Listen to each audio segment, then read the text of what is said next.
computadoras. Ahí está. ¿Cuál fue la conclusión a la que llegamos?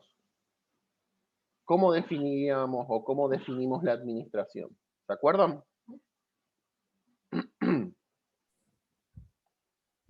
Que era el proceso de planificar, organizar, dirigir y controlar los recursos.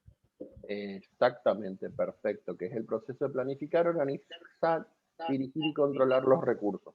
Recursos no solamente humanos, sino también financieros, materiales, intelectuales, tecnológicos, de una organización. Acá empezábamos a introducir cuál es nuestro elemento de estudio, nuestro objeto de trabajo, las organizaciones, ¿con qué? Con el fin de lograr las metas y los objetivos propuestos.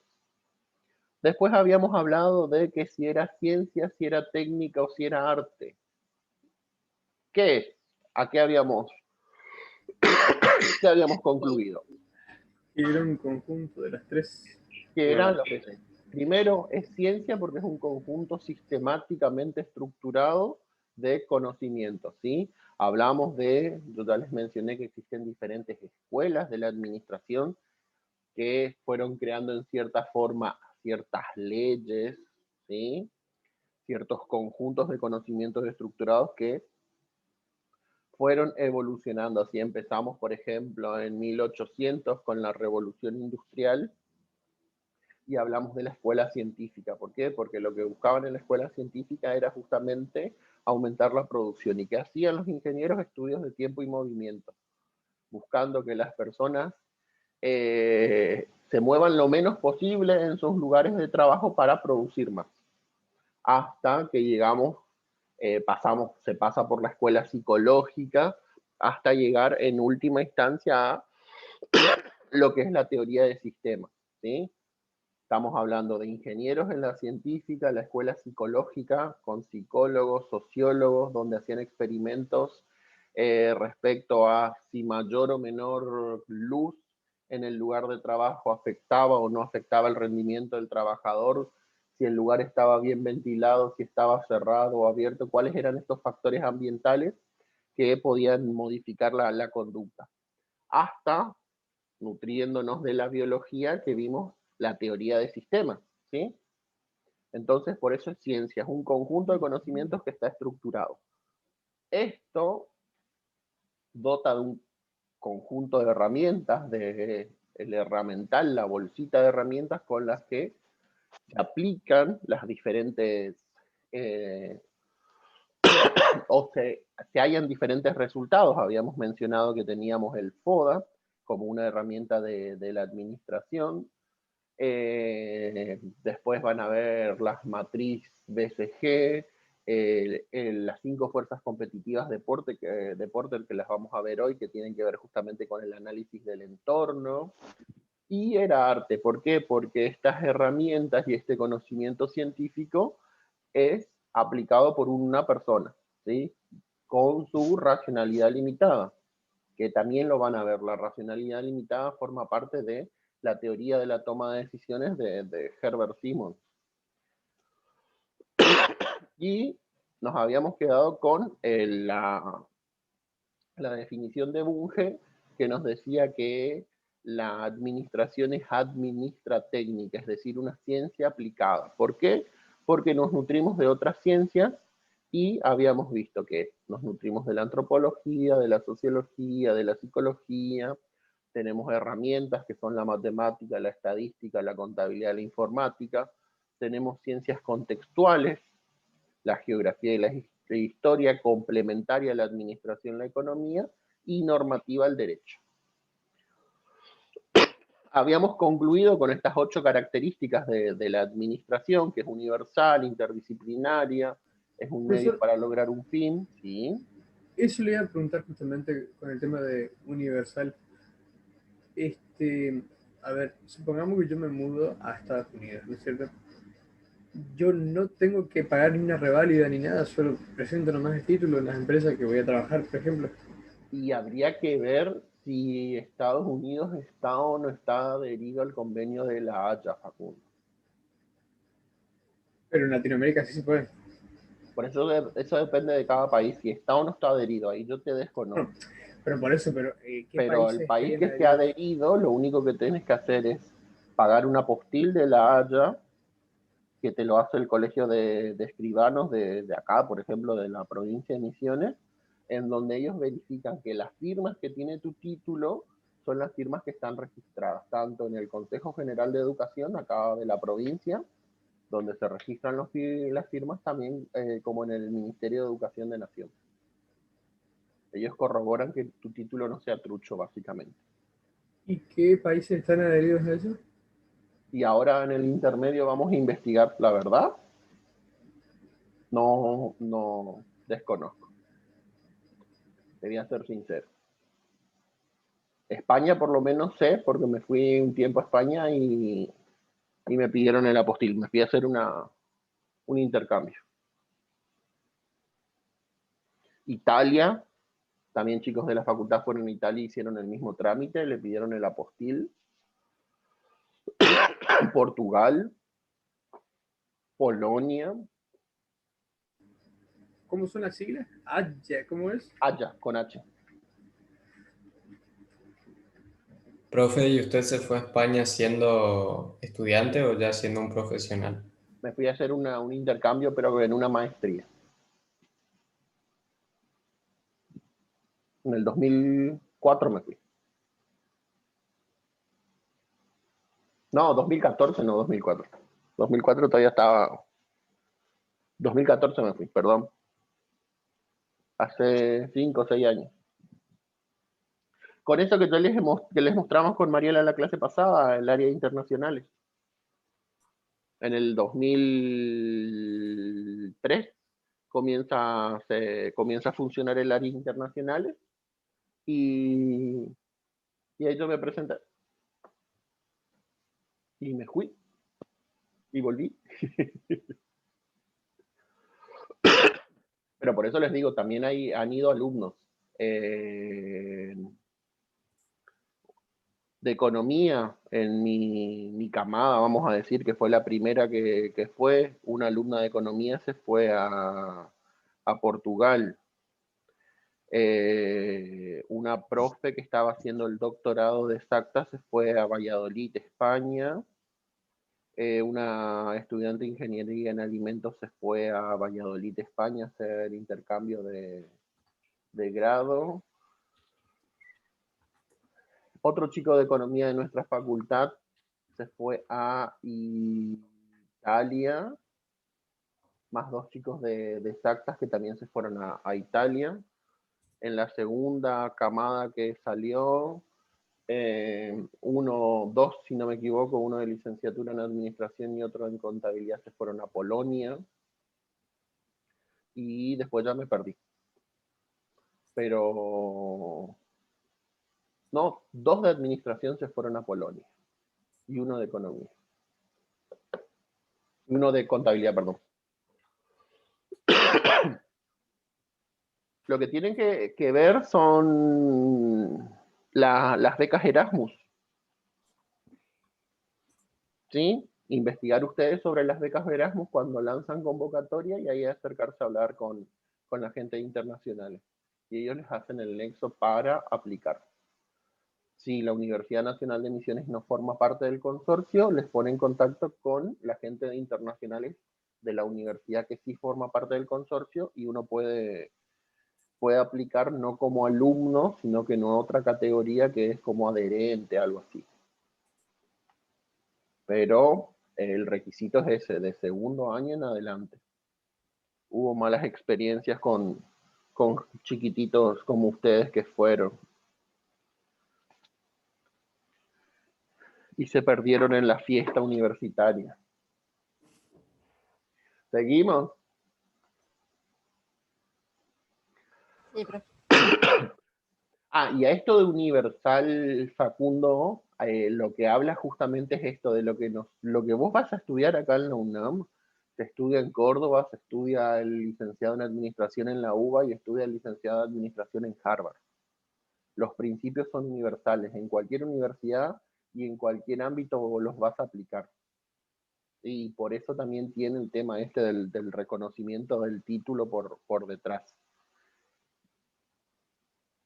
Es interdisciplinaria, por lo que vimos, este conjunto de ciencias de las que nos nutrimos y de las que hacemos uso, es un medio para lograr un fin. Acuérdense que todas estas herramientas de la administración nosotros las aplicamos para lograr los objetivos organizacionales. Su aplicación es amplia. Por eso hablamos de organización, no solamente de empresas. Cuando hablamos de organizaciones hablamos de ONGs, organizaciones estatales, empresas. Es aplicable a todo el ámbito en general. Tiene una unidad temporal, es decir, existen plazos para alcanzar, para lograr este fin. No es que esperamos años y años.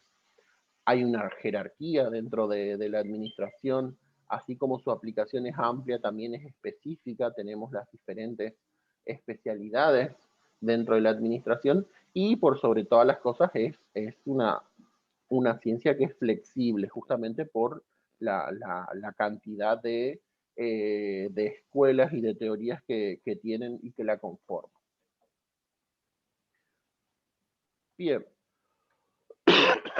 Bueno, lo de las características, que nada, les dejo para que después lo vean al video, y pasamos a las organizaciones y su ambiente. Cuando definimos a la administración, hablamos de que el objeto de estudio era la organización. Y vimos una serie de conceptos respecto a la organización. Y nos habíamos quedado con la teoría general de sistemas, que comenzó, que tiene su nacimiento en el 69, en realidad comienza a gestarse como 20 años antes, más o menos, con la investigación de este biólogo, de Carl, y dice que son entes creados por el hombre, que es un artificio adaptativo que permite no solo sus fines, sino también regular la conducta individual y social, ¿sí? Ahí ya nos está dando un panorama de que es un sistema, de que es un sistema abierto, en el que hay un conjunto de variables, podríamos denominarlas, se denominan así variables desde el punto de vista de los sistemas, que modifican a la organización y la organización también modifica al entorno. La definición más amplia dice que es un sistema sociotécnico, incluido en otro más amplio, con el que interactúa y en el cual se influyen mutuamente. Y teníamos los tres elementos, son el sistema social o conjunto de personas interrelacionadas, una estructura que está compuesta por elementos de lenta modificación, y estos elementos a su vez, si bien son de lenta modificación, están en constante cambio, justamente por esto, por la influencia mutua que existe con el entorno. Entonces, caímos en el gráfico de la teoría de sistemas, donde decíamos que hay una entrada, para cada una de las organizaciones entran insumos, entran herramientas, entran materias primas, entran recursos. Hay un proceso interno, un proceso de caja negra, donde estos insumos, estas materias primas, sufren de una transformación y sale un producto terminado. Y que a lo largo de todo este proceso hay un proceso otra vez de retroalimentación, en el que constantemente nos estamos midiendo, nos estamos controlando. ¿Correcto?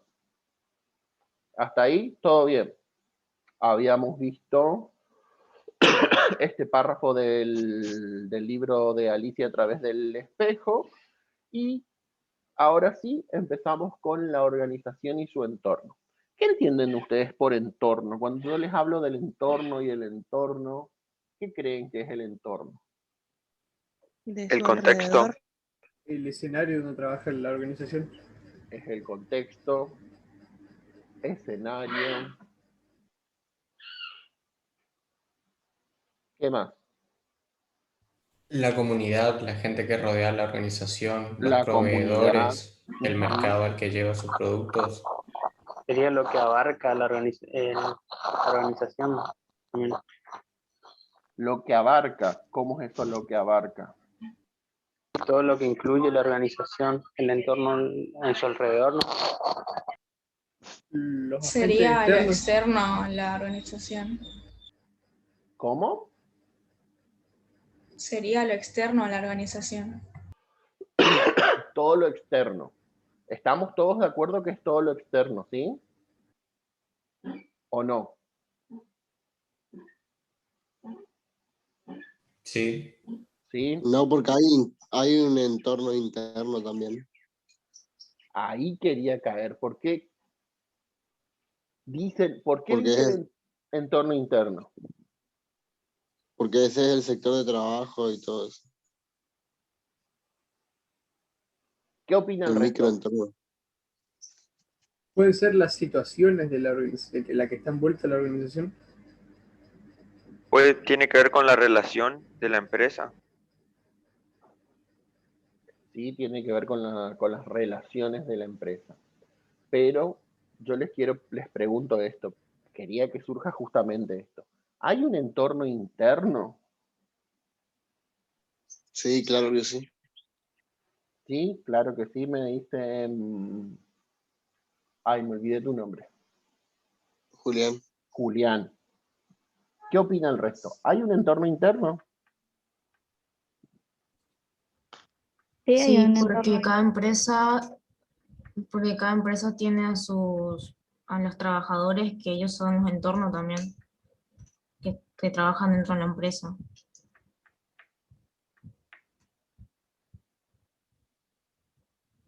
Entonces hay un entorno interno, pero ¿y no nos estamos contradiciendo al hablar de entorno que habíamos dicho que es todo lo que rodea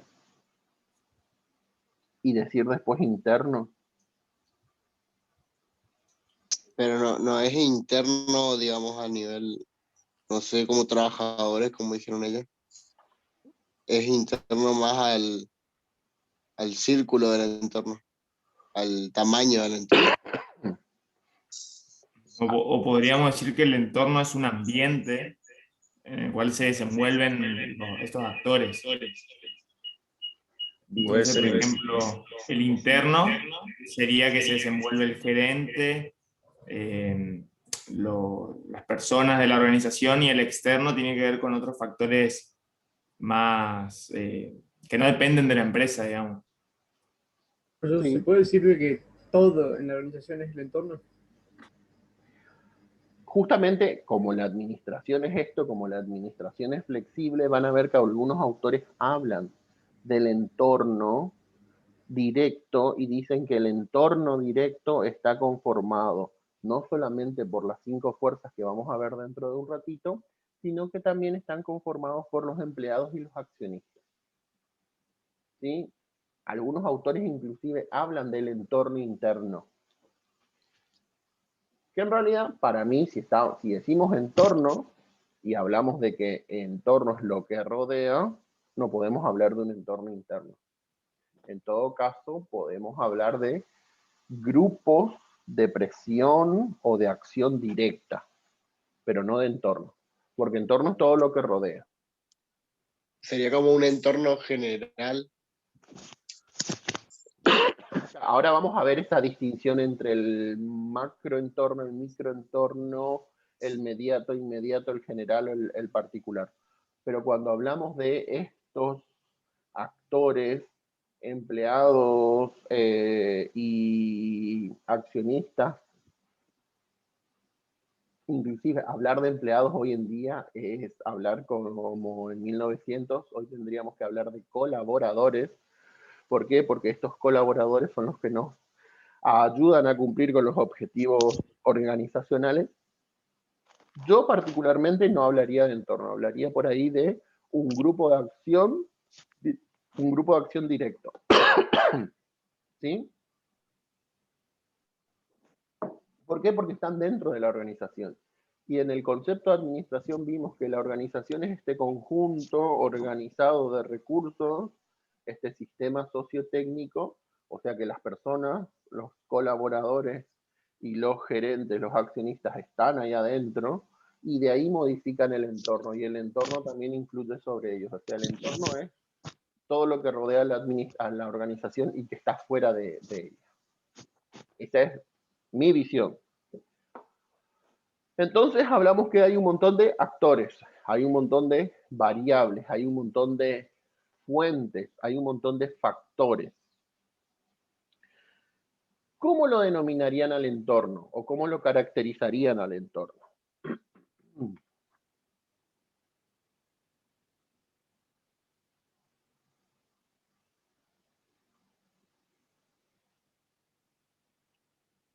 ¿Es una laguna? ¿Es tranquilito? ¿No hay ningún movimiento?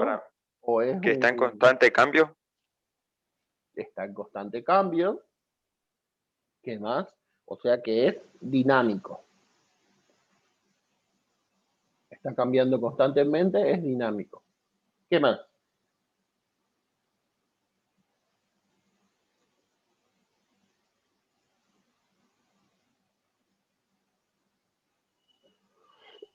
Tiene una influencia directa con la organización. Tiene una influencia directa con la organización, ¿sí? Hay dos investigadores que se pusieron a investigar el entorno, a cómo evolucionó el entorno a lo largo del tiempo. Y encontraron 4 tipos de entornos. Primero hablan del plácido al azar, dice que los primeros entornos eran plácidos al azar, que eran estables, que eran predecibles y que eran simples.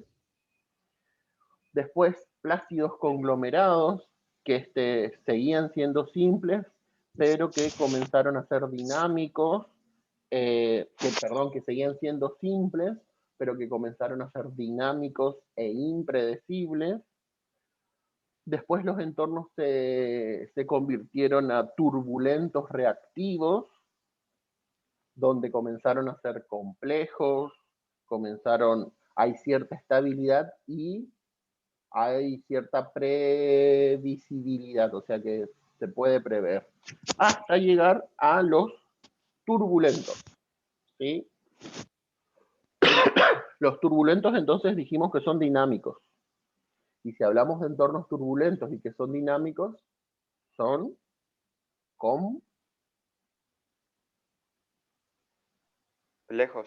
complejos, ¿sí? Entonces tenemos 2 características. Dinámicos, cambian constantemente. Y cuando yo le digo complejos, ¿a qué me quiero referir con complejos? Que no tienen un patrón. Exactamente, que puede haber en ciertas formas ciertas inconsistencias y ciertos choques. ¿Se acuerdan lo que les había dicho el profe de economía? Que cuando nosotros analizamos o modelizamos algo, hay ciertas variables que las dejamos, ¿cómo? Impredecible. No, ¿te acordás que le había dicho que había ciertas variables que suponíamos que no se iban a modificar? ¿Sí? Lo mismo pasa con el entorno. Nosotros cuando tomamos y hacemos un análisis del entorno, si comenzamos a analizar todas las variables que forman parte del entorno, no vamos a llegar a ningún lado. Entonces, de todas esas variables, lo que nosotros vamos a buscar son aquellas que tienen un impacto directo y un mayor impacto dentro de nuestra organización, y a las otras las vamos a dejar como que no se van a modificar.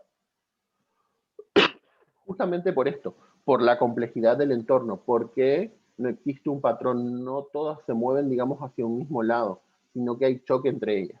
Y nos está faltando una tercera característica de los entornos. Hoy habíamos dicho que hay algunos entornos que son predecibles, y si hablamos de entornos turbulentos, ¿son cómo? Impredecible. Son impredecibles, ¿sí? ¿Y con qué tiene que ver esto de que sean previsibles o no?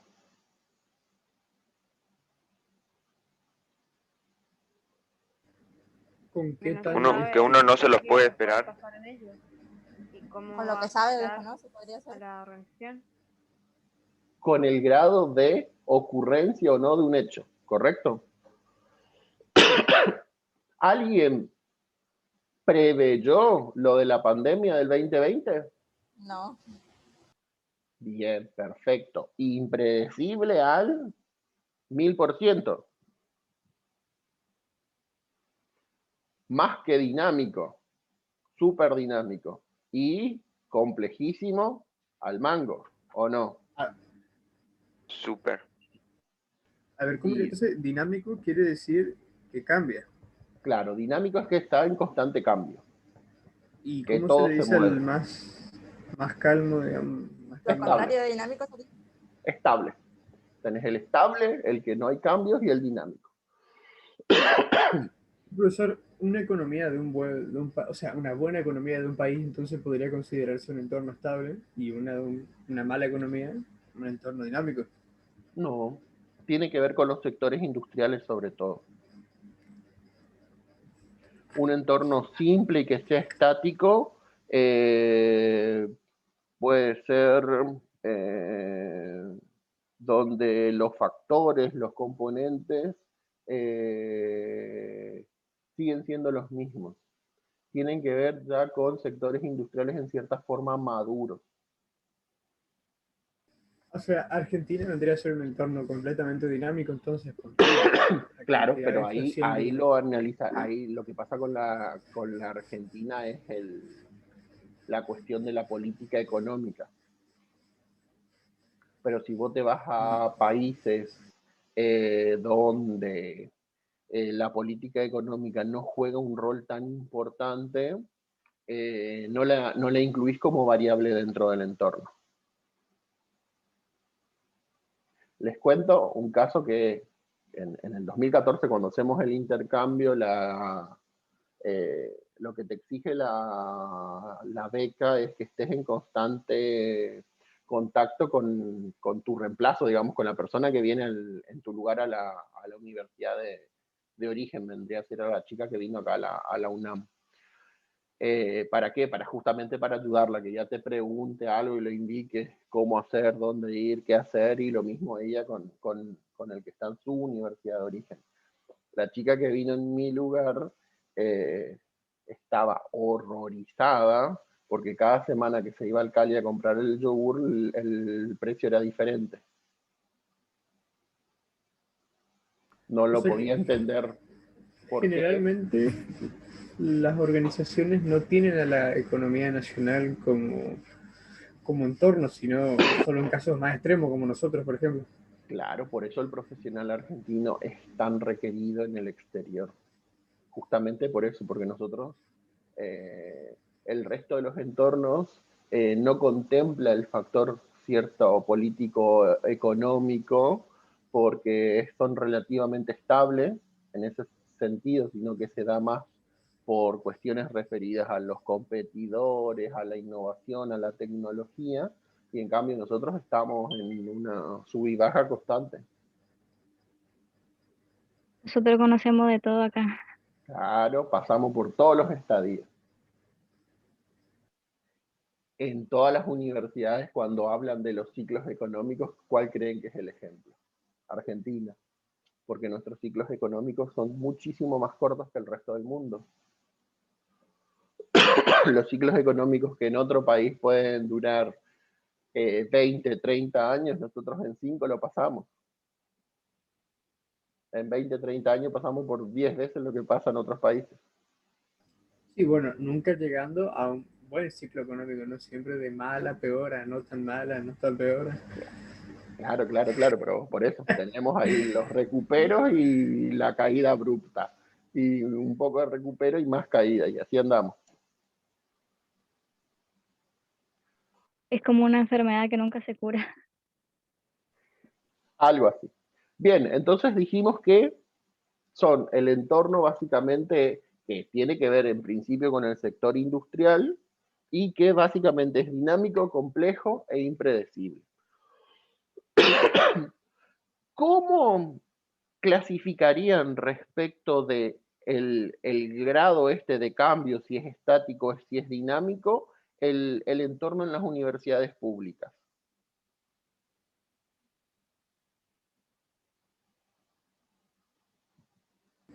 Y diría ese dinámico si el año pasado que hubo todo no fue el año pasado, pero hubo toda esa disputa sobre si deberían pagarse las universidades públicas y eso.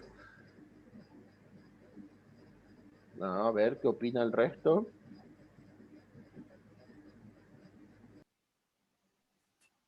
Sí, el ámbito de la universidad es dinámico también, porque cualquier cosa como esta, como la pandemia, afecta a la enseñanza. Bien, ¿qué más? ¿Y es simple o es complejo?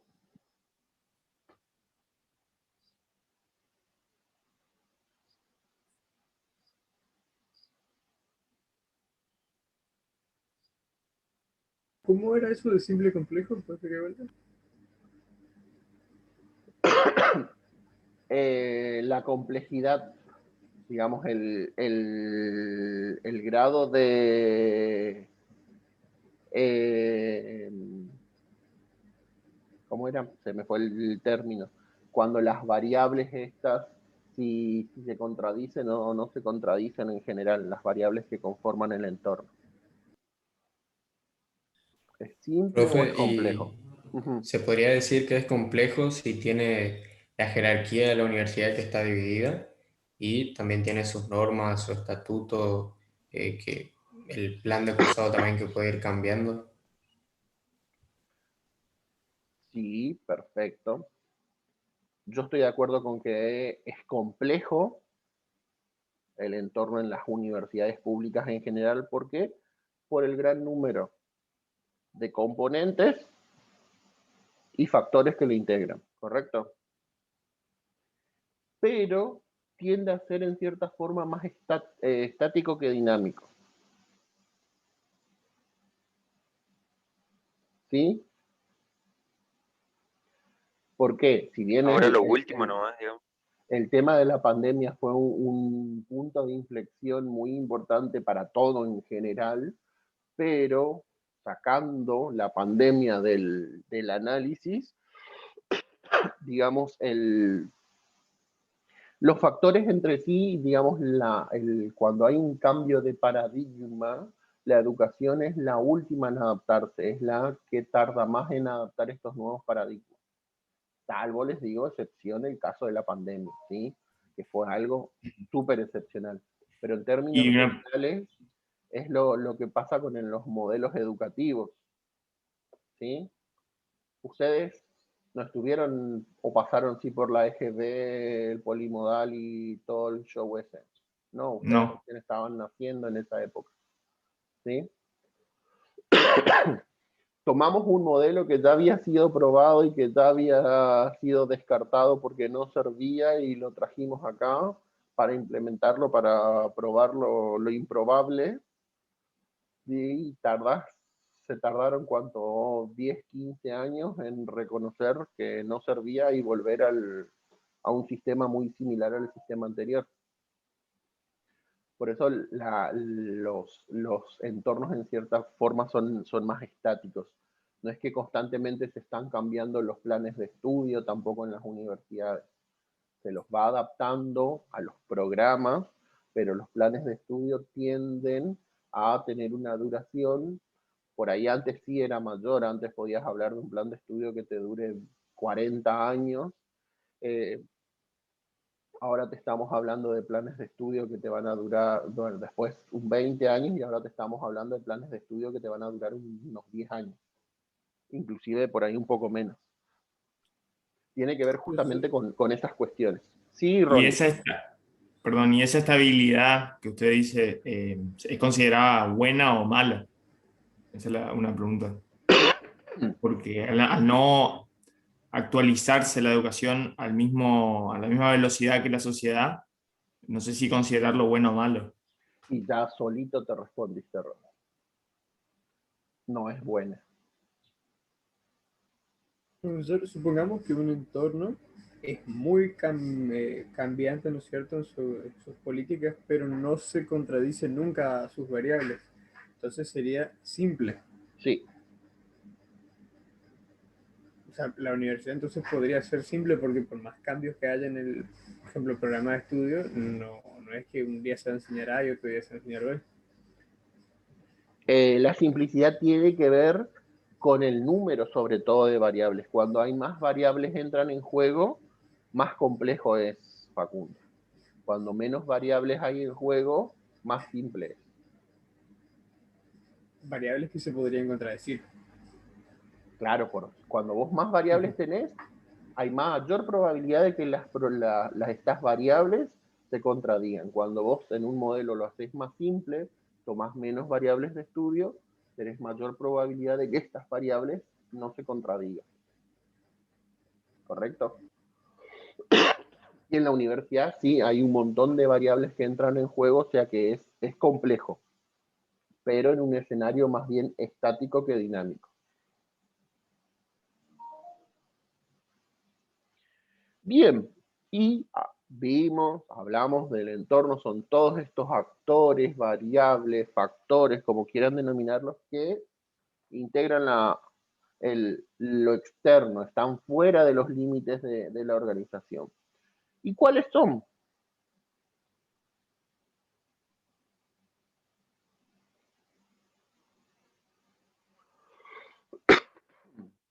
¿Cómo dijo, profe? ¿Cuáles son? ¿Quiénes son? ¿Quiénes son estos elementos o actores externos que son pertinentes, que son relevantes para el accionar, para la actuación de cualquier organización? El factor político, el factor económico, todo eso puede ser, profe. Bien, ¿qué más?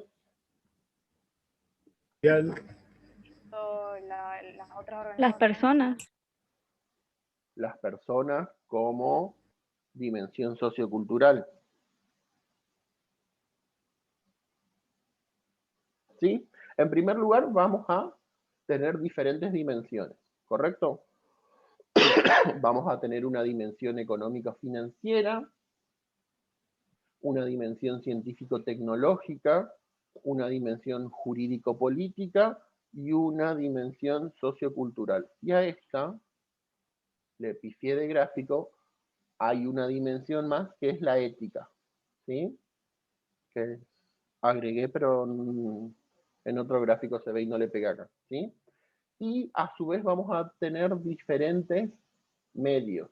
Vamos a ir de un medio general, que es a nivel mundial, a uno más específico, que tiene que ver con el sector o rama de la actividad, pasando a nivel país, industria y el local o regional, ¿correcto? Primero vamos a tener estas dimensiones. Una cosa es la económica financiera o la jurídico-política a nivel nacional. La jurídico-política por ahí tiene que ver con las normas de política económica, y acá entran, por ejemplo, el pago de impuestos. El monotributo en el caso de un monotributista, o responsable inscripto en el caso de que ya haya superado todos los estamentos del monotributo. Pero también hay un régimen jurídico-político que puede ser local, específico, por ejemplo, para la provincia de Misiones, o para un sector o rama de la actividad en particular. Por ejemplo, jurídico-político, una norma para la habilitación, por ejemplo, ahora en la que se está elaborando, o creo que ya se estaba tratando en la Cámara de Diputados, para la habilitación de centros de faena de pollo para los productores, para los emprendedores de las ferias francas. ¿Sí? Tenemos una jurídico-política, una norma jurídica que afecta a una actividad en particular, a los que crían y faenan pollo. ¿Correcto? Por eso vamos de un medio mundial a un medio en particular. Acuérdense de eso.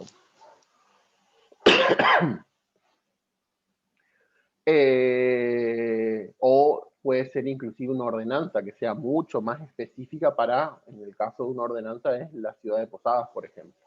¿Correcto? Profesor, Entonces, ¿las ordenanzas son provinciales, locales o nacionales? Ordenanzas locales. Cada uno de los municipios dicta sus ordenanzas. Por ejemplo, la mayoría habíamos visto en las primeras clases que son de acá de Posadas. ¿Qué pasa el 1 de marzo en la ciudad de Posadas? Cambian las avenidas de sentido. Exactamente. ¿Sí? Eso se aprobó por ordenanza el año pasado.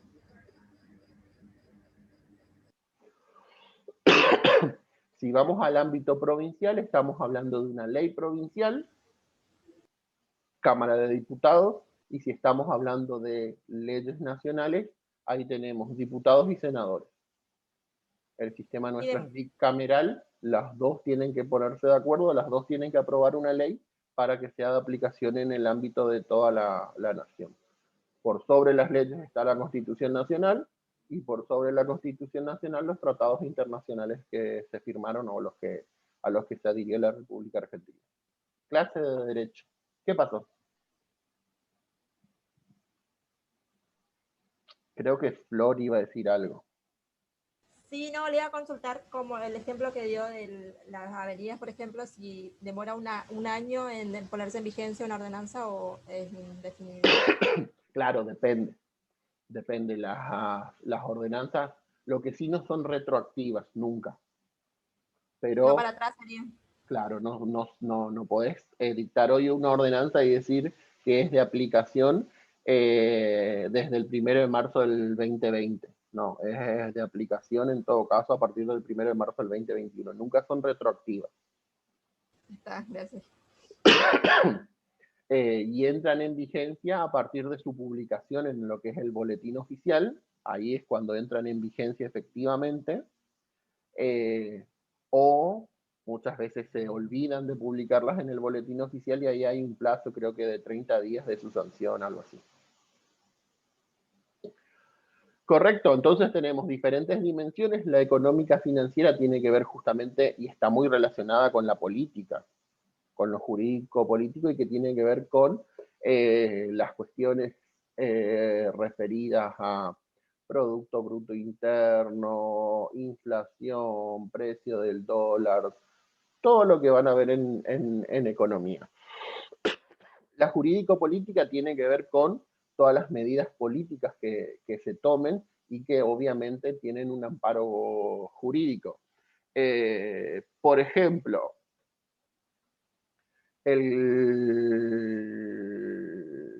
a ver, alguna última noticia que hayan escuchado. ¿Sobre qué? Sobre cualquier cosa que sea jurídico-político. Y podría ser la ley de alquileres, de que ahora son de a 3 años. Perfecto, ¿sí? Ahí tenés, dentro de la dimensión jurídica política y a nivel país, una reglamentación que afecta a todas las empresas en general. Ya sea una inmobiliaria que alquila departamentos o ya sea cualquier empresa que alquila su local comercial. Tenemos también un entorno científico-tecnológico que afecta a todas las organizaciones. Sí. Bueno, iba a decir algo, pero era más de lo económico, así que siga. ¿Sí? Dale, dale, decilo nomás. Es que, o sea, siempre se habla, ¿no es cierto?, de que el precio del combustible es el único que rige todos los mercados. Entonces, eso vendría a ser de lo económico.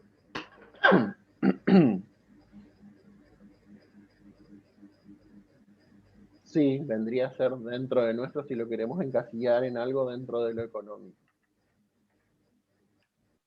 Pero si comenzás a analizarlo más a fondo, hay una cuestión muy política de fondo. Que empieza con M y termina con O.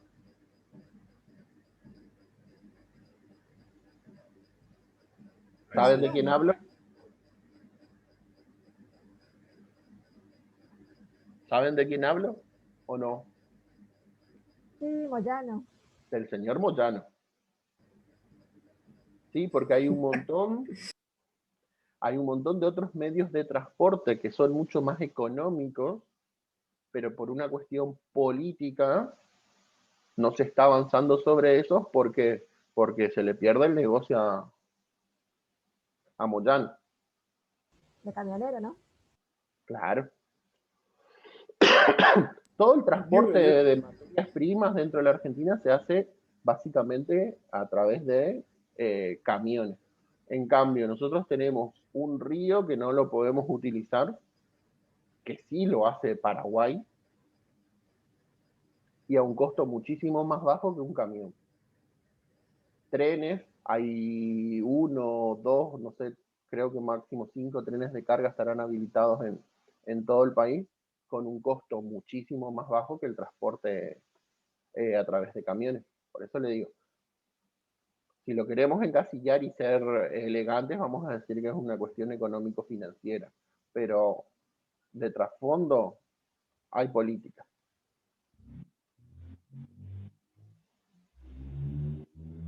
¿Correcto? Sí. Algo del entorno científico-tecnológico.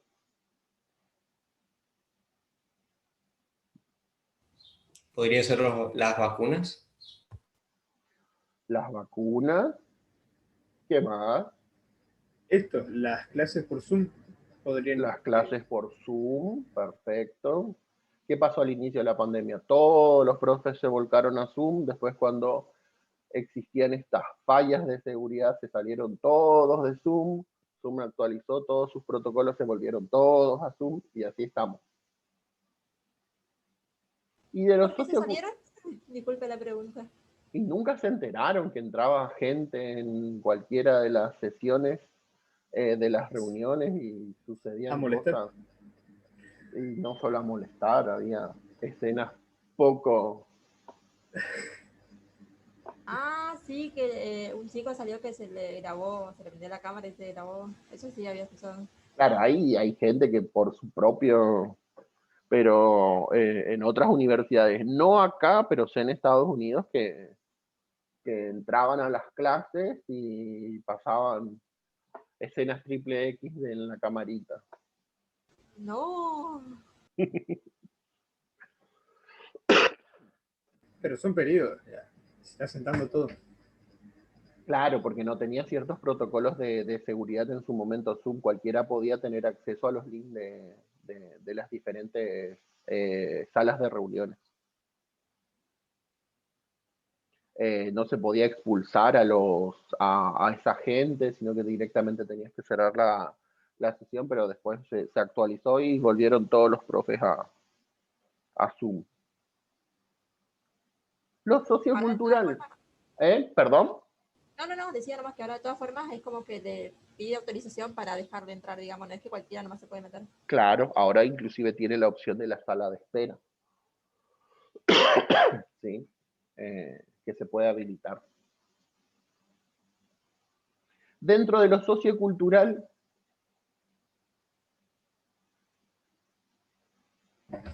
la legalización del aborto, ahora hace poco. Bien, perfecto. ¿Algo más?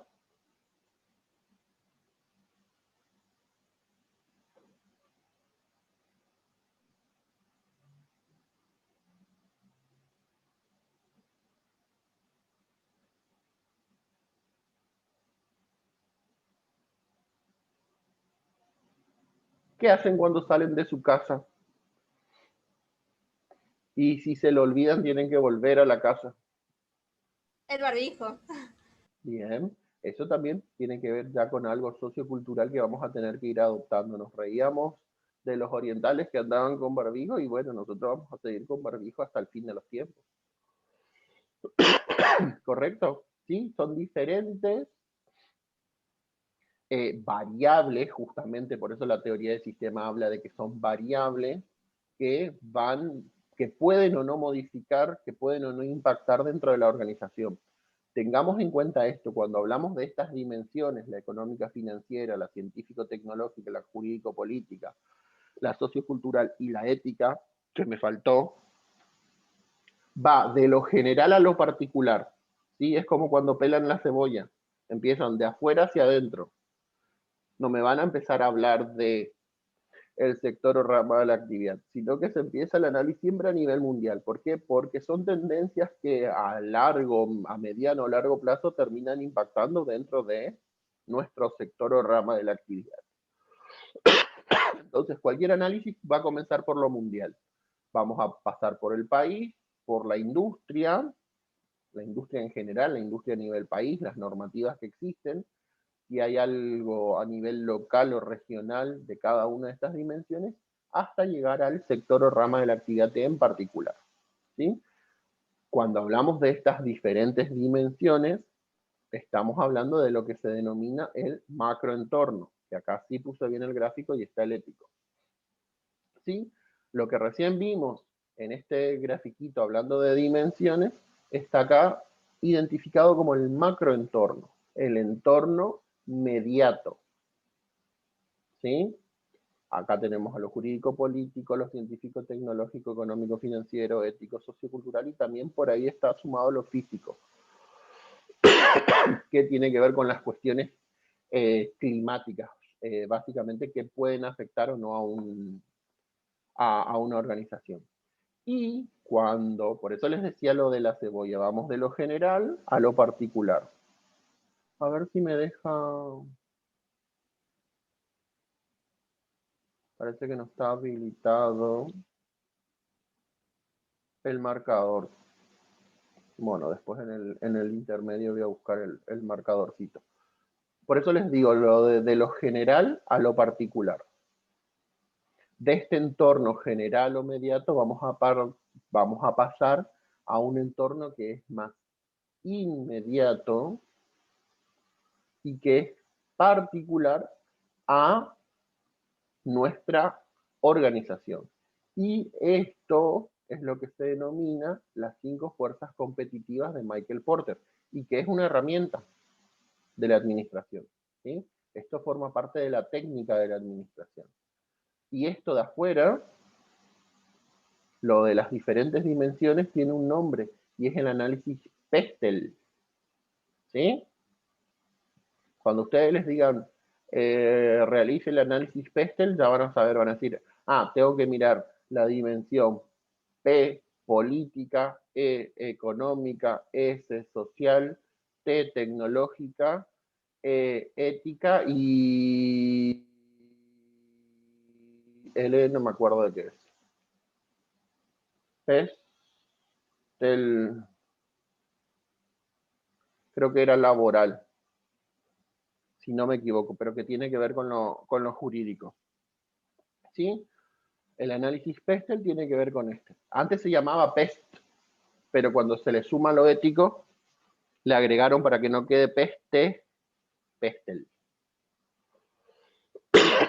Y el entorno particular o inmediato son las 5 fuerzas competitivas de Michael Porter, que siguen un orden. ¿Sí?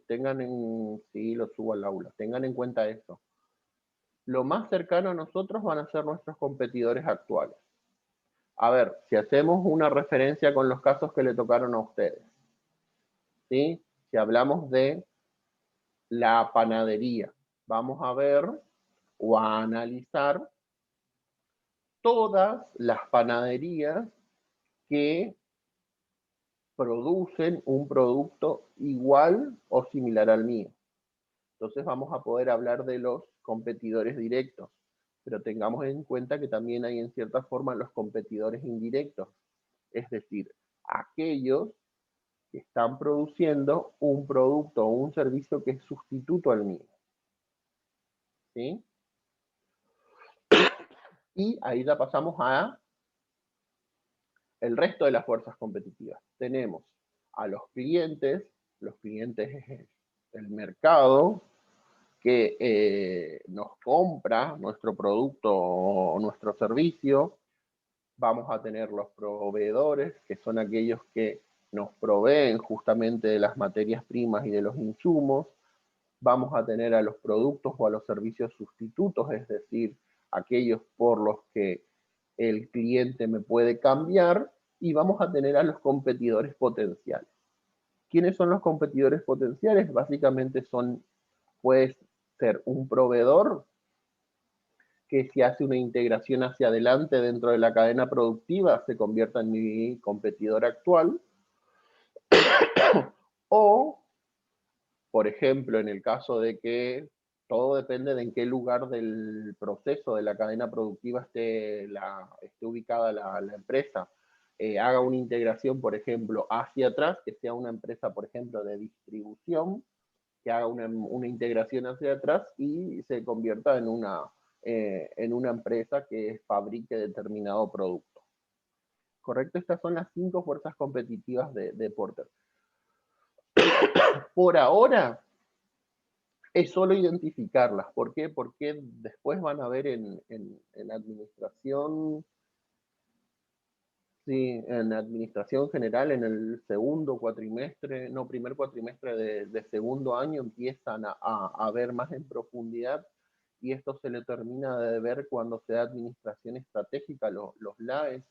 Vamos a ver qué es lo que analizamos en cada uno de estos. Por ejemplo, en los proveedores, lo que nos interesa saber es la cantidad de proveedores que existen, cuál es la distancia a la que están de nosotros, si existe algún proveedor que nos pueda proveer, valga la redundancia, de nuestra materia prima o de alguna similar a un precio más bajo o de la misma en muchos casos, identificar cuál es el grado de presión que tienen estos productos sustitutos, es decir, cuál es el grado de sustitución que existe entre mi producto y estos, es decir, cuán fácil puede un cliente saltar de mi producto a este, cuáles son las barreras de entrada para medir la posibilidad de que entren nuevos competidores, cuál es la barrera de salida para analizar cuál es la posibilidad de salir de este sector industrial, y sobre todo cómo está compuesto este grupo de clientes. Edad, género, nivel social, nivel educativo, preferencias, cuál es el proceso de compra que tienen, etc. Hasta acá, ¿me siguen? Sí, profe. Sí, profe. Vemos un ejemplo que justamente tiene que ver con esto, cómo el entorno modifica en cierta forma la toma de decisiones y hace al cambio organizacional. ¿Me avisan si se escucha? Esperen, voy a levantar el volumen de mi parlante, si se escucha o no. Hombre, un video. Un video, es de Mercadona. En 2011, en Mercadona nos dimos cuenta de algo que nuestros clientes nos venían transmitiendo. Cada vez valoran más la cercanía y las ventajas del tendero de toda la vida. Directamente con su charcutero, pescadero u hornero y pedirles exactamente lo que les gusta. Les escuchamos y decidimos dar un cambio de rumbo para reinventarnos y volver a ser tenderos. Visualizando la gran apuesta en productos frescos que íbamos a llevar a cabo en los próximos años, adelantamos la contratación de personal e invertimos en su formación para convertirlos en los mejores. Desde ese momento, ya hemos formado más de 9.400 trabajadores para las nuevas secciones de frescos. Cuando acabe 2014, habremos formado en frescos a más de 21.000 trabajadores e invertido más de 15 millones de euros para cumplir este objetivo. En definitiva, hemos hecho una gran apuesta por las personas y por los oficios de toda la vida.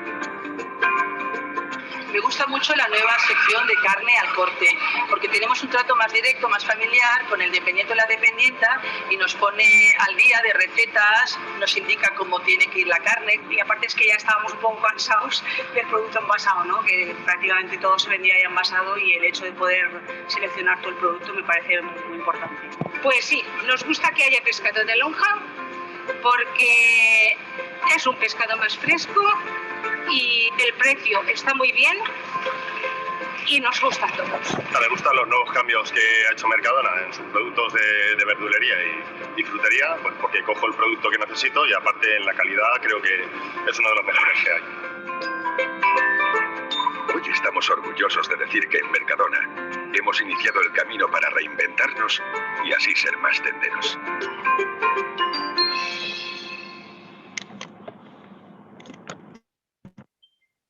¿Escucharon? ¿Entendieron? ¿O no? Sí, profe. Sí. Es un supermercado español que está iniciando un proceso de expansión. Estaba por aterrizar en la Argentina y cambió de rumbo. Pero, ¿qué es lo que sucede? Llegó un momento que estaba todo envasado. Digamos, es en cierta forma lo que por ahí nos está pasando a nosotros ahora, recién ahora. Vas al súper y está todo envasado. Y la gente empezó a solicitarle que no, que quería seleccionar su corte de carne, su corte de pescado, su corte de fiambre. Entonces, volvieron los, como dicen ellos, los viejos oficios, ¿sí? Contrataron personal, hicieron una fuerte inversión, los formaron para justamente eso, que comience a estar el pescadero, el carnicero, el chancutero, como le llaman ellos al fiambrero, para que les sirva y el empaquete y corte la carne y todo lo demás en función a cómo el cliente lo pide. Si entran inclusive al canal de YouTube de Mercadona, van a ver todos los procesos de innovación. Este video es viejo, es del 2011, todos los procesos de innovación que va llevando adelante en función justamente a esto, a cómo todas estas variables del entorno influyen dentro de la organización y le comienzan en cierta forma, podemos decir, a exigir ciertas cuestiones. Bien, ¿les parece si hacemos 15 minutos de break? Y ahí nos sentamos con cada uno de los casos y vamos viendo estas cuestiones del macro y del microentorno que podemos analizar.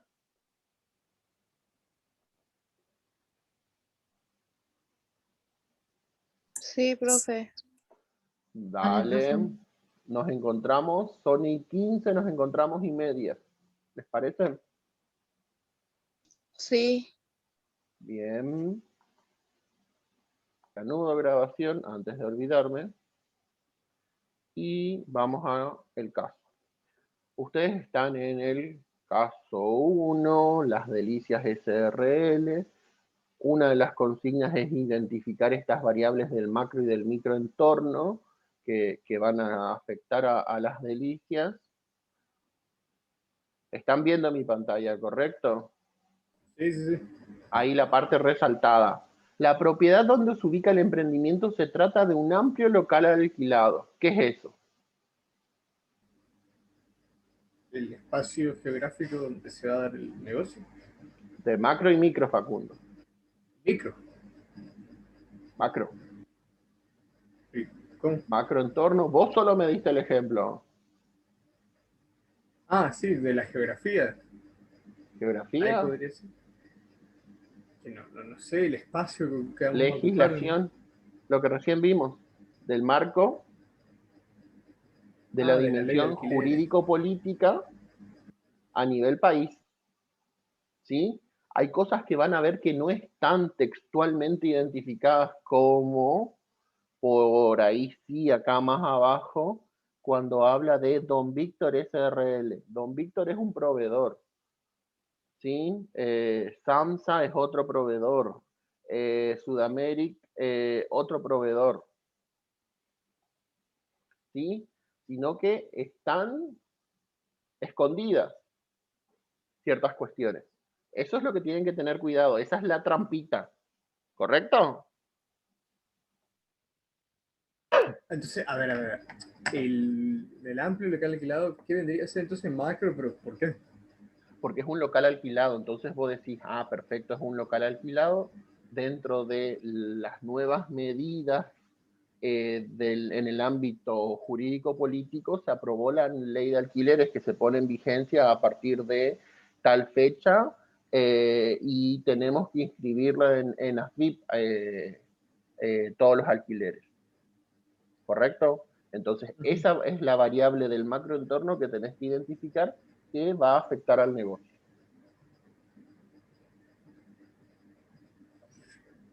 ¿Hay que poner todas las variables o hay que poner algunas nomás? Todas las que identifiquen. Por eso está lo importante y lo interesante del trabajo en grupo, porque cada uno tiene su estructura mental, cada uno procesa e identifica la información de diferente manera. Entonces, cuando hay muchos ojitos mirando esto, van a ver más cosas. Profe, ¿por qué es macro si está diciendo solamente que es un local alquilado en un pueblito y no que tiene sedes en todo el país, en La Plata y demás. Claro, porque no estamos hablando del local del localcito alquilado, sino que estamos hablando de la legislación que rigen los contratos de alquiler. ¿Sí? Claro, se está refiriendo al marco jurídico, ¿sí? El marco jurídico que reglamenta el tema de los alquileres. No, ustedes se están refiriendo a un espacio físico del alquiler que está en una zona geográfica local, sino que estamos hablando más a nivel macro, que es justamente el régimen jurídico de alquileres, que ahora a partir de marzo, el 1 de marzo, tienen que inscribirse tanto los inquilinos como el locador. ¿Se entiende? O sea, no al local en sí, sino al contrato.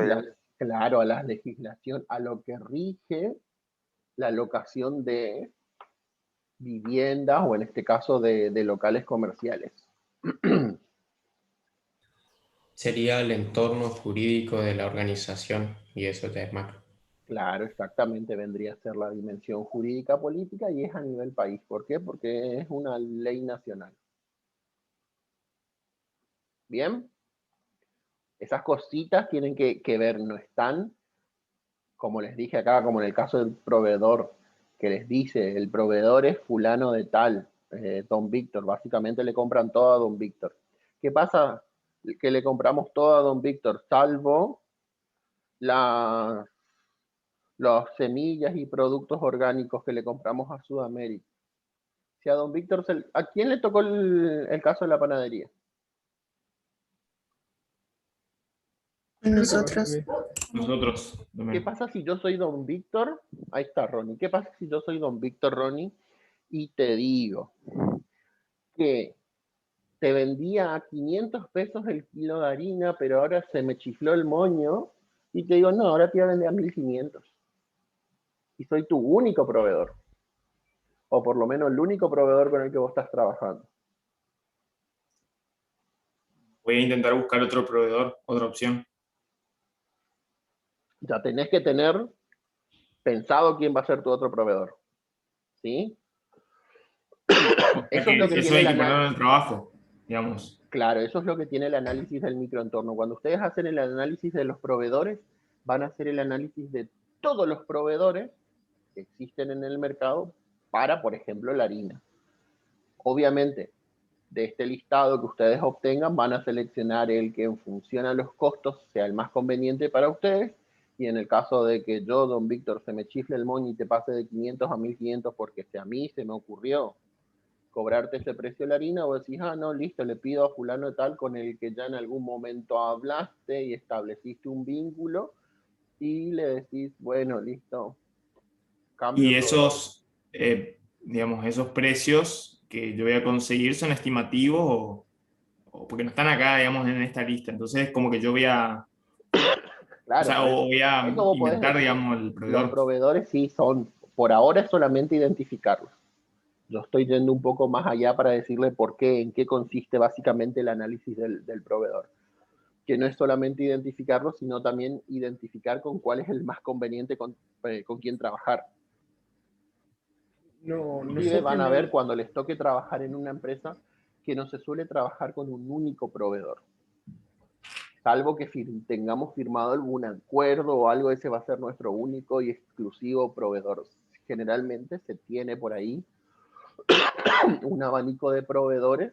En el caso de que uno no falle, ya tenemos relación, ya establecimos relación con otro y le decimos, mira, en vez de mandarme los 100 kilos de harina que me mandás mes a mes, este mes mandame 250. ¿Sí? Generalmente se tiene un abanico de diferentes proveedores con los que se trabaja.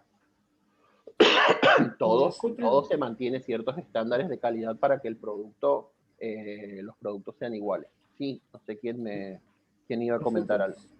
Nosotros no tenemos que, o sea, todo lo que vamos a hacer el trabajo lo vamos a sacar del texto, no es que vamos a inventar un proveedor nosotros. Y si querés podés buscar en internet quiénes venden harina en la ciudad de Posadas, o lo pueden adaptar si no son de Posadas a Iguazú, El Dorado, Oberá, Jardín.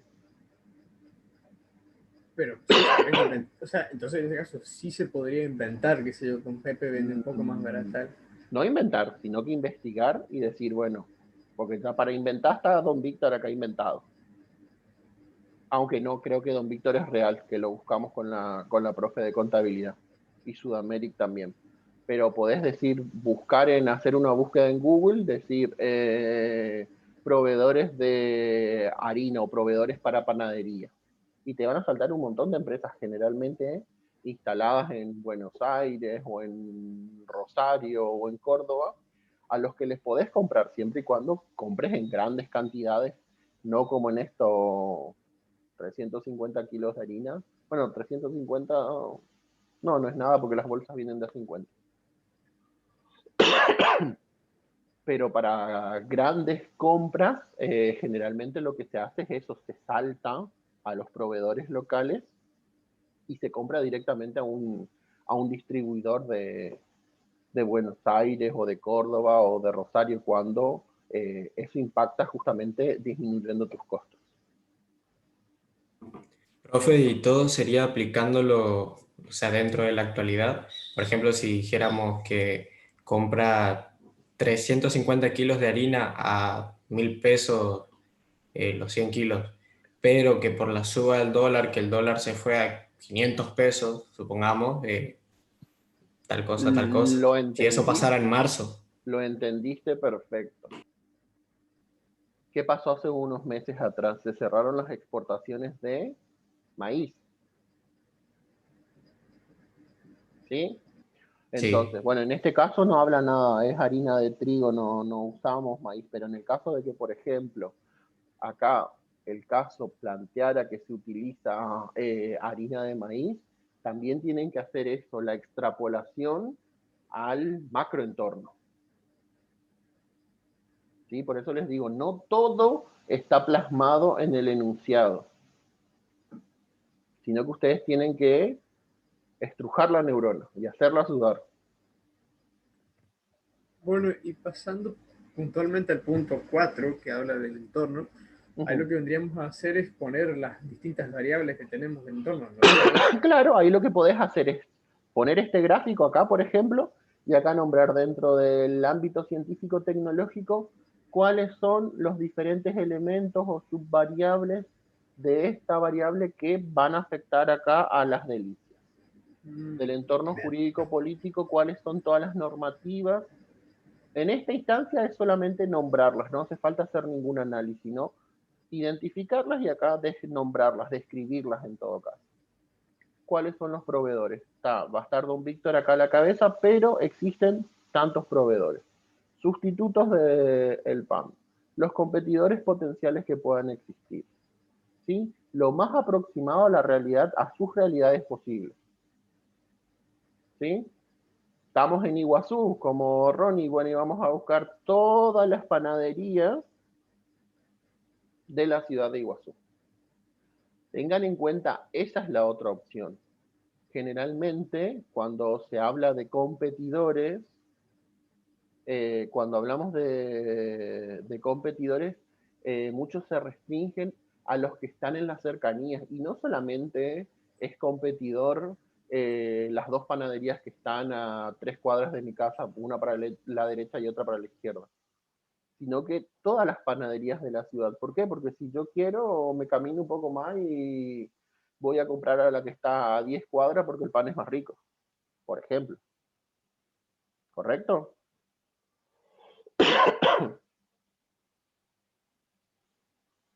¿Me siguieron o no me siguieron? Sí, profe. Gracias por responder. ¿Sí? Y la primera consigna, lo que yo ya les expliqué, tengan a mano el cuadernillo donde habíamos visto todas las posibles clasificaciones y no clasificarlas en un cuadrito. O si quieren también puede ir dentro de un cuadro, armar un lindo cuadrito y ir marcando en qué tipo de empresa, de organización cae. También puede ser un recurso armar un buen cuadro. Y de administración hay otra consigna.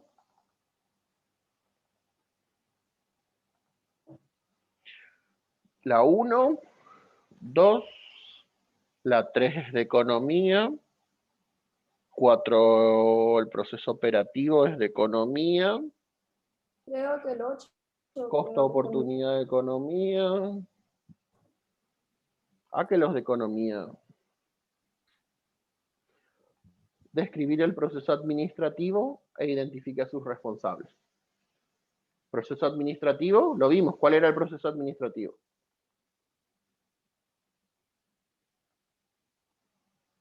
¿Eso no es de contabilidad? Planear, organizar, dirigir y controlar, ¿puede ser? Perfecto. ¿Alguien me escuchó? Claro. El proceso administrativo que forma parte del concepto de administración es eso: planear, organizar, dirigir y controlar, y como yo les mostré gráficamente, se aplica a todos los niveles de la organización.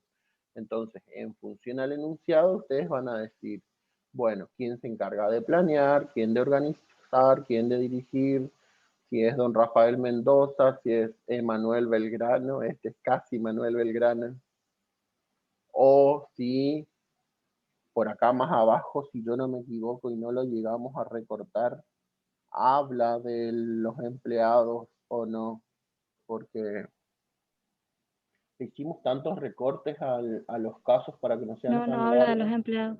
No, O no sea, habla de los empleados, pero bueno, inicialmente hablaba de la cantidad de empleados, pero pueden decir, tenemos acá los dos socios. Los dos socios entonces van a ser los accionistas de la organización.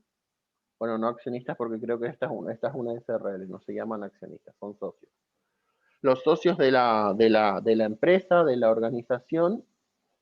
Esta es la parte de contabilidad, que es lo que aporta cada uno.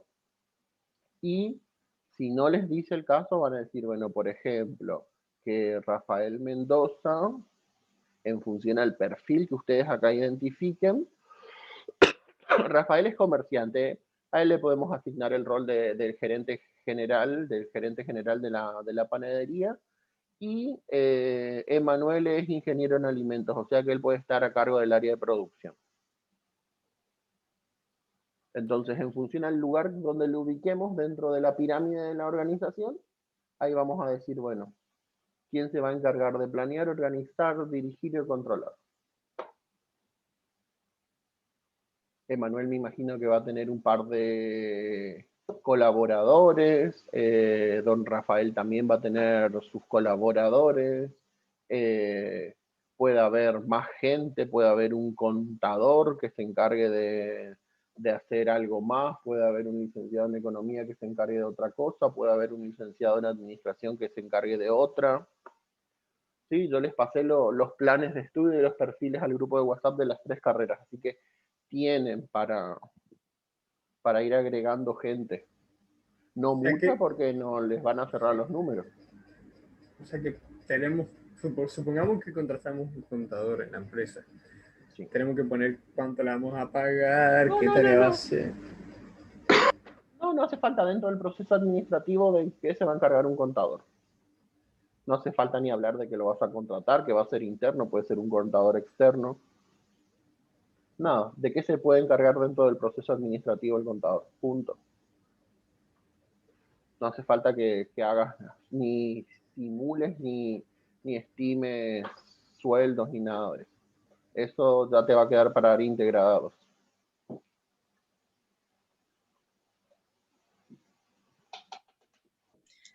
Claro, lo que ustedes tienen que hacer es describir simplemente qué haría un contador público ahí en la panadería, qué tipo de tareas. Eso lo vamos a ver el lunes, cuando veamos la parte contable, ¿sí?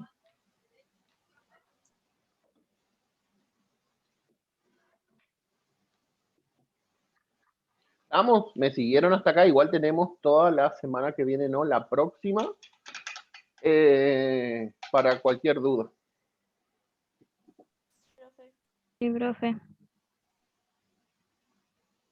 Bien, estamos. Dejo de compartir el trabajo y retomamos la la presentación, porque sí o sí hoy quiero jugar. En realidad quiero que ustedes jueguen, no yo.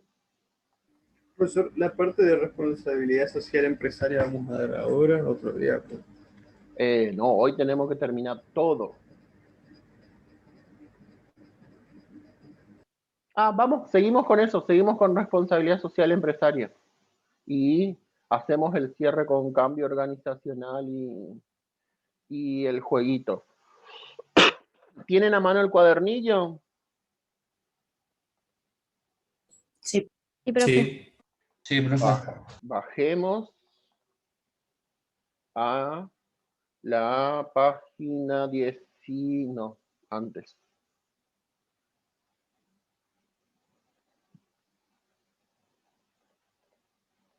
La página 17. ¿Quién se anima a leer lo que dice ahí?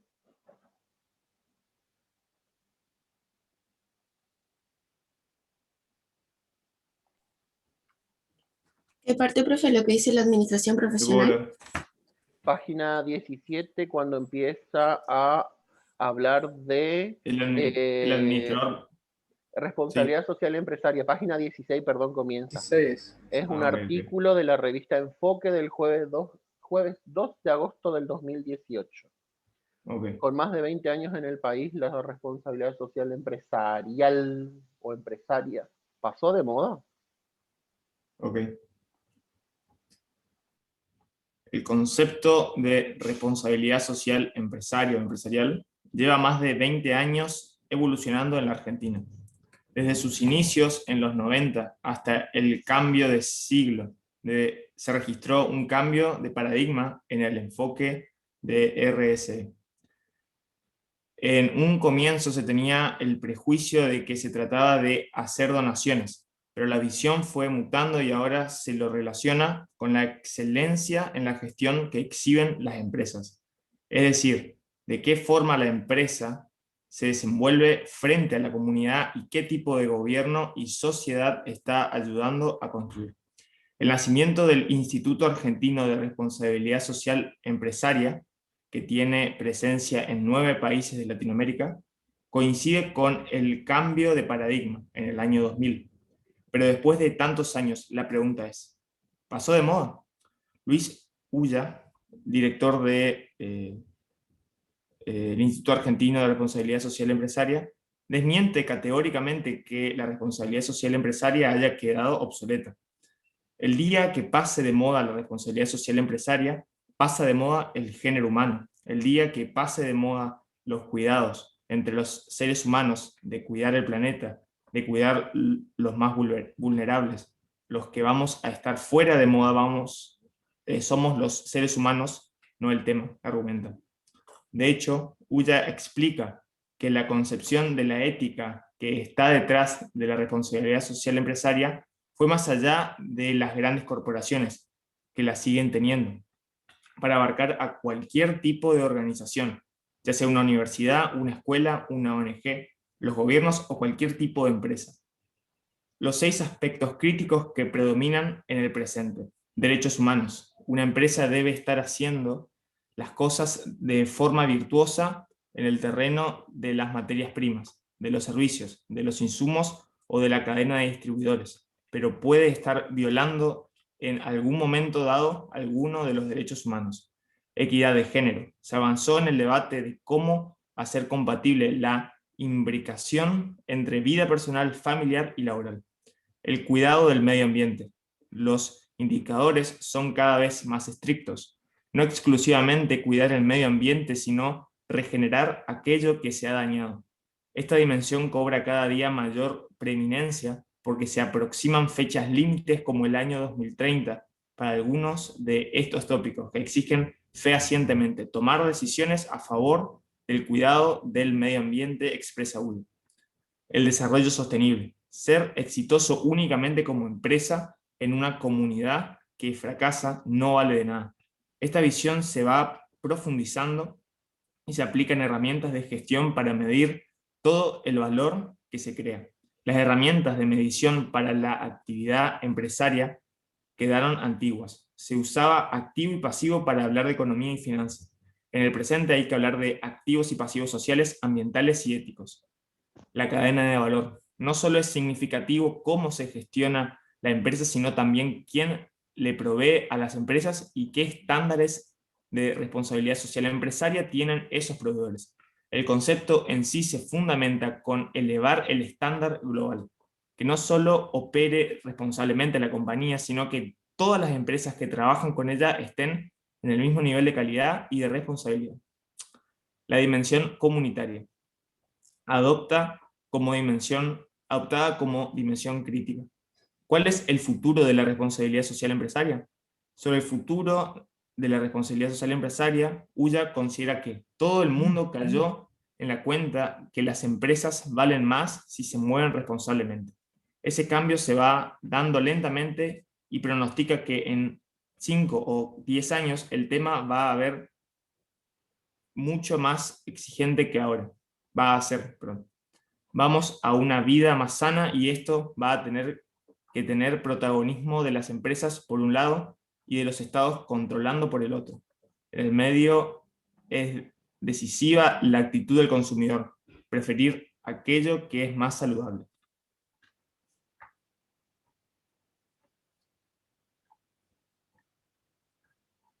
Ahí activo mi micrófono, si no estaba hablando solo. Perfecto, entonces, ¿qué es lo que tenemos que tener en cuenta?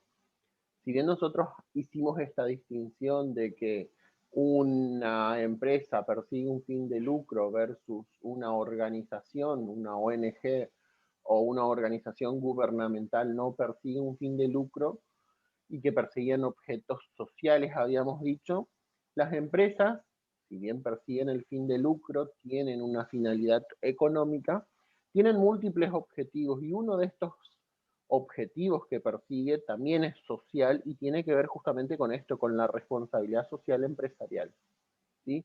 La responsabilidad social surge en la Argentina hace 20 años atrás.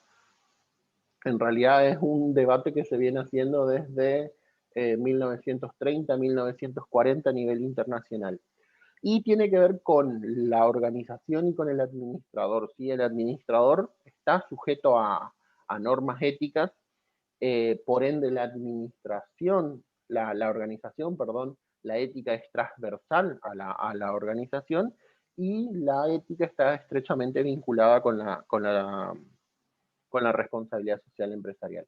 Cuando nosotros hablamos de responsabilidad social empresarial, vamos a ver que hay una triple hélice, la llaman los autores, y que tiene que ver con tres objetivos fundamentales que hay que cumplir.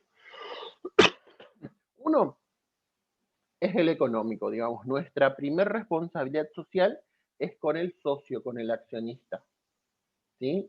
Es decir, de alcanzar los objetivos, los fines y los resultados organizacionales. Otro lo tenemos con ¿quién? Con el medio ambiente, el ecológico. Es decir, para alcanzar estos resultados económicos para los socios, para los accionistas, no va a implicar que cortemos todos los árboles, por ejemplo, ¿sí? Los árboles nativos, sino que vamos a cortar rollos de pino que exclusivamente se plantaron para producir papel. Y a su vez tenemos un compromiso social con la sociedad en general. ¿Por qué? Porque la empresa, como vimos, el concepto influye sobre la sociedad, influye sobre el entorno. Entonces, una de sus influencias es generalmente la generación de empleo. ¿Correcto? Entonces, a través de la generación de empleo, estamos cumpliendo un rol social, lo que implica que llegado un momento de reestructuración de nuestra empresa por cualquier motivo, que no sea la variable de ajuste básica en cuestión de costos del recurso humano. Muchas veces hay otra solución. Hoy en contextos actuales, esto del trabajo virtual, el tema del derecho a la desconexión que tienen todos los colaboradores, ¿sí? Sí, son cuestiones básicas que tienen que ver con la responsabilidad social. Cuestiones relacionadas con esto, con la equidad de género, cuestiones relacionadas con la sexualidad de los trabajadores, y que las estrategias de responsabilidad social que llevan a las empresas no solamente deben ser aplicadas por las empresas, sino también tiene que la organización, la empresa, instar a lo largo de toda su cadena productiva, de toda su cadena de valor, como dice ahí, que lo hagan, es decir, comprometerlos a los proveedores, nuestra cadena para atrás, comprometerlos también al personal en hacer ciertas acciones de responsabilidad social. Por ejemplo, un ejemplo simple y tonto, somos un pequeño taller. Acuérdense que la responsabilidad social, si bien tiene, inclusive ya se dejó de hablar de responsabilidad social empresarial o empresaria, sino se habla directamente de responsabilidad social, porque no solamente las empresas, sino que todas las organizaciones tienen una responsabilidad social, inclusive la universidad, y una pyme también puede llevar adelante estrategias de responsabilidad social. Imagínense que somos un pequeño taller que confecciona uniformes escolares. ¿Sí? Tenemos dos empleadas que trabajan de confeccionistas y pónganle que hay una jefa ahí de taller, una administrativa y el dueño y su esposa que trabajan en el pequeño taller. ¿Qué podemos hacer con los restos? Con los retazos.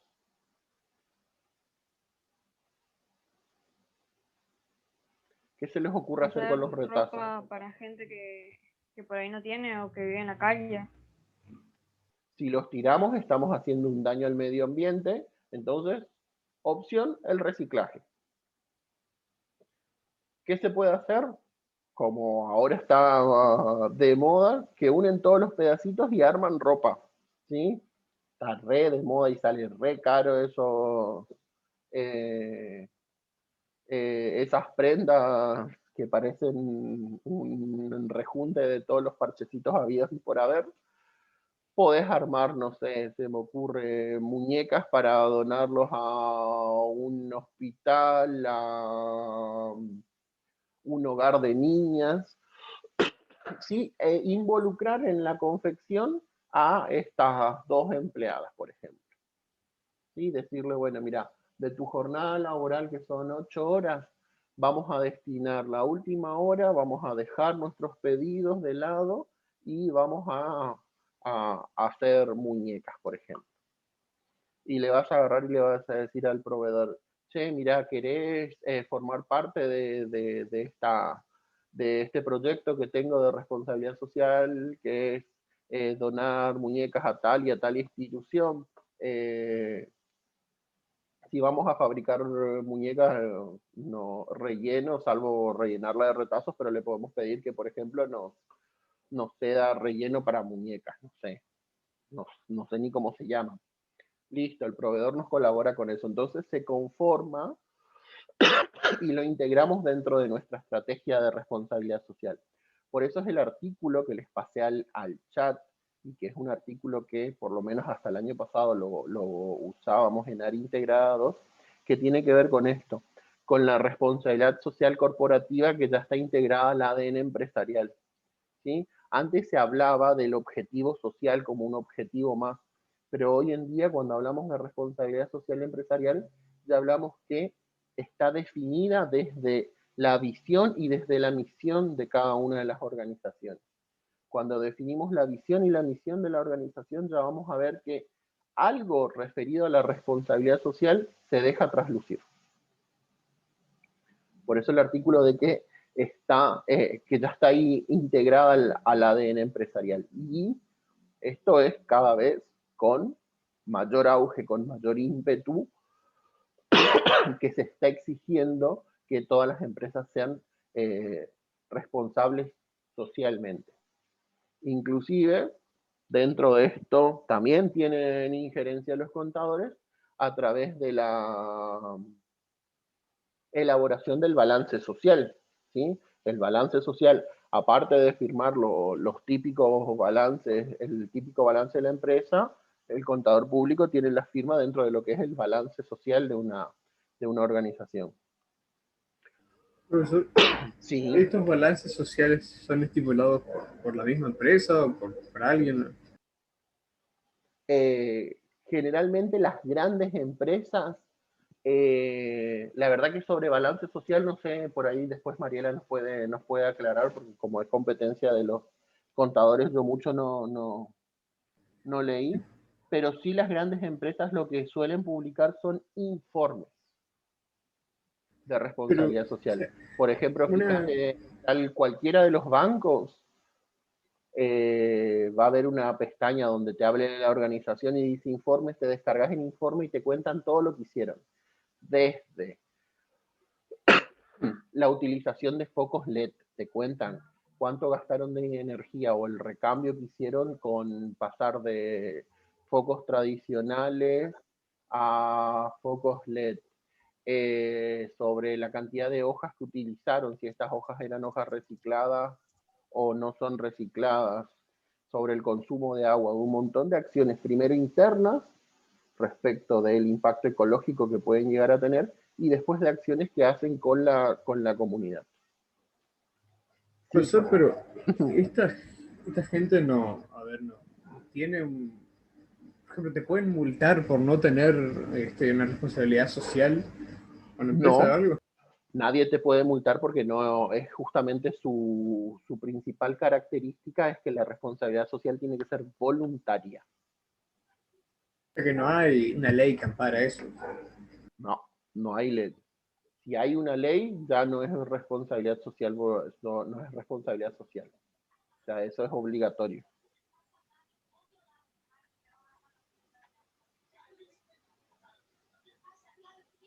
¿Sí? ¿Estamos? ¿Jugamos o no jugamos? ¿En qué consiste el juego? Difícil. Profe, le quería preguntar, disculpe. Sí. Con respecto a las actividades que siguen la 12 y en adelante, ¿cómo haríamos? ¿Qué sigue? La 13, a partir de la lectura del texto propuesto, identificar ejemplos en la realidad referidos o asociados a responsabilidad social empresarial. Pueden ser ejemplos de empresas de su comunidad, de su localidad, o como les dije, entrar a las grandes empresas y ver los informes de responsabilidad social y ver qué es lo que está haciendo cada una de estas empresas. Bien, ¿sí? Gracias. Bien. ¿Qué nos quedaba? La 11, que después vamos a charlar un poquito acerca del perfil emprendedor cuando veamos el perfil de la 13, que es lo que les dije, y nada, y están todas las actividades. Ahí por ahí preguntaron, las resuelven de manera grupal y las suben de manera individual, ¿correcto? Como siempre se venía haciendo. Ok. Bien, cuando nosotros hablamos de entorno y de la influencia esta que hay del entorno hacia la organización y de la organización hacia el entorno, estamos metiéndonos en un terreno que es el cambio organizacional, ¿correcto? Cuando hablamos de cambio organizacional, implica romper nuestras viejas estructuras y adaptarnos a las nuevas estructuras. Esto de romper estas viejas estructuras implica quebrar nuestras estructuras mentales, ser flexibles, readaptarnos, y implica quebrar paradigmas. Entonces, todos están en el grupo de WhatsApp, ¿correcto? Sí. ¿Sí? Bien. Tienen que unir estos 9 puntos con 4 trazos sin levantar el el lápiz de la hoja y enviarme la foto al grupo de WhatsApp. Y lo ideal es que sean 10 segundos. O sea, nada, empezamos ya. 10 minutos, dice. ¿Cómo, profe? En 10 minutos, nada, 10 minutos es una locura para unir 4 puntos. ¿Cómo dijo, profe? ¿Cuánto tiempo ponemos? Empecemos por ahí. ¿En cuánto creen que resuelven? 20 segundos. 20 segundos. Ponemos plazo máximo 1 minuto. A las 11 ya, profe. En 1 minuto tienen que unir todos los puntos sin levantar el lápiz del papel. Te faltó un punto, Joaco. O sea que no se puede cortar la unión. Por un máximo de cuántos trazos. 4 trazos. Pero hacemos eso en papel. ¿Eh? Le haces en un papel y le sacas la foto y la mandas por WhatsApp. Ah, bueno. 4 trazos sin levantar el lápiz, la virome de la hoja de papel. Pueden ser trazos diagonales. ¿Cuál? Sí. No digo más nada.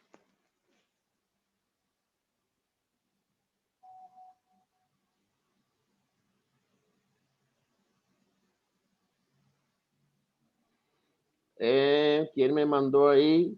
Pero ahí hay 3 trazos. Y bueno, profe, usted dijo 4 máximo. 4 trazos, perdón. Esa es el problema de las finanzas. Y bueno, yo lo hice en 3. No, está bien. En 4 trazos. Agregale uno más por algún lado. Para pensamiento lateral está perfecto. Profe, estoy entrando en crisis. Valentina, 1, 2, 3.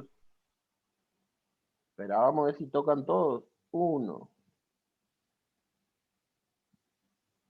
¿Por qué hay tanto color?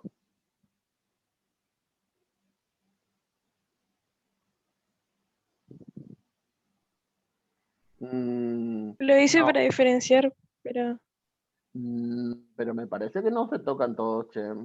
si queréis lo hago más lindo y vas a ver que se Sí. tocan todos. Sí. Mejor, más lindo. Pero, o sea, no está como regla que no quede todo torcida la línea porque, o sea, si no pasa un círculo, nomás que ponga todo y listo. 4 trazos rectos.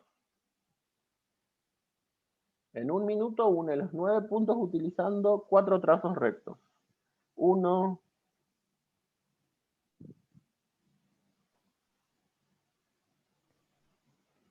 Sí, el de Matías puede andar. Si lo enderezamos un poco más. Sí, el de Matías anda.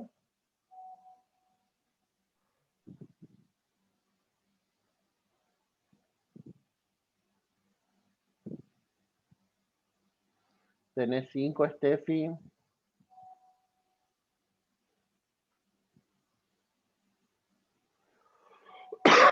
Dante, funciona.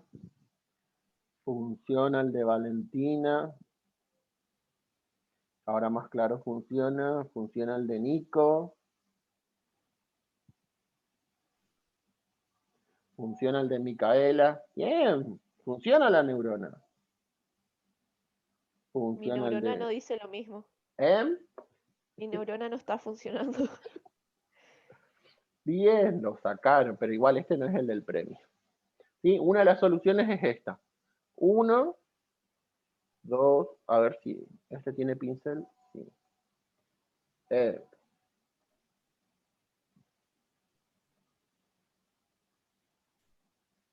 Pluma. 1, 2, no va muy derecho por mi pulso. 3, 4. Esta es una posible solución. ¿Correcto? Fácil.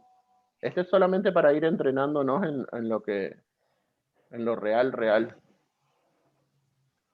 ¿Hay otro? Sí. ¿Cuál es la mitad de 13? 6,5.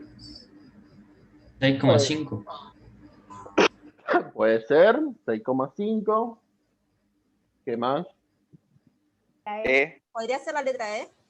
¿La mitad del número o la mitad de la palabra 13? ¿Cuál es la mitad de 13? Es la consigna. A ver, La letra interpreta. E. Puede ser. ¿Qué más? Sería 3. ¿Cómo?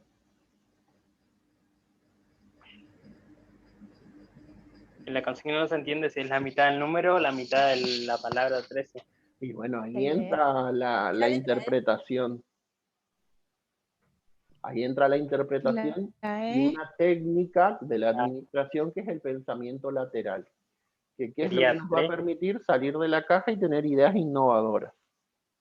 Sería 3 entonces. Entonces, profesor, puede ser que la respuesta sea no, porque dice ¿cuál es la mitad de 13? Y no, ¿cuál no es la mitad de 13? También podría Pero no ser. está afirmando. También podría ser.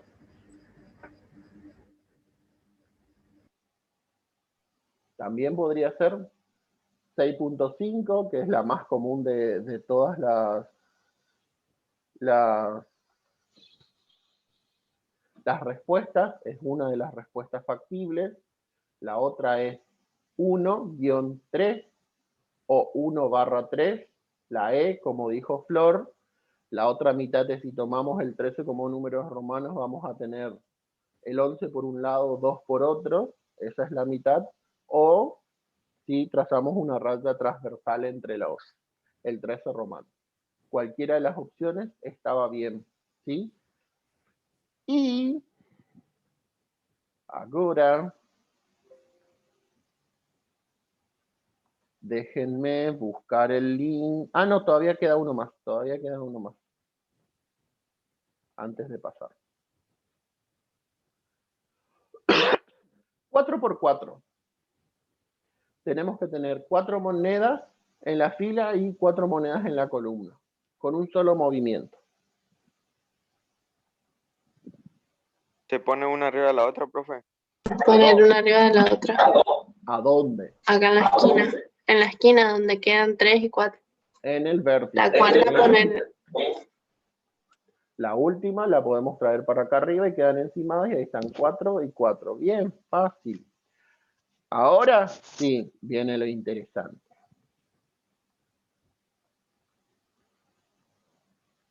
Copiar. Y este es el que tiene premio.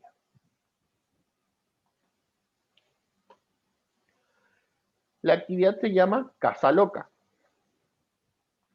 ¿Qué es lo que les pido que hagan? Que resuelvan un enigma.